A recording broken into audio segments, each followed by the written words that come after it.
আমি অর্ধেন্দু মাকড়, গ্রাম সিহিগ্রাম, পোস্ট হচ্ছে মধ্যমগ্রাম, ব্লক মন্তেশ্বর, জেলা পূর্ব বর্ধমান, বাসিন্দা।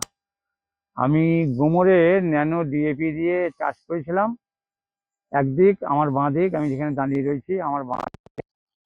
তো দেখলাম কি 25 দিনের মাথায় প্রথম স্প্রে করেছিলাম, আর দ্বিতীয় স্প্রে হয়েছিল 35 দিনের মাথায় আমি স্প্রে করেছি। আর ডান দিকে যে জমিটা রয়েছে সেইটা আমি নিজের পদ্ধতির চাষ করি, যেরকম আমরা চাষি যেরকম আমাদের চাষ চাপান টাপান দিয়েই করেছিলাম। তা আমি মোটামুটি 15% চাপান কম দিয়েই আমি বাঁ দিকে জমিটা করেছিলাম। হ্যাঁ, গোমরের ন্যানো ডিএপি হ্যাঁ দিয়ে স্প্রে করার পর আমি মোটামুটি এরকম চাপানটা কম দিয়েছিলাম।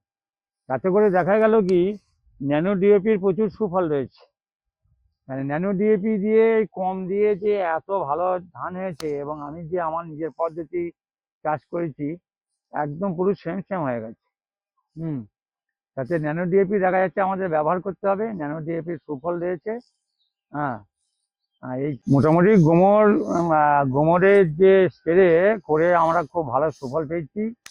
দেখা যাচ্ছে কি প্রত্যেক চাষিকেই আমরা বলছি যে গোমরের ন্যানো ডিএপি মানে ব্যবহার করার জন্যে।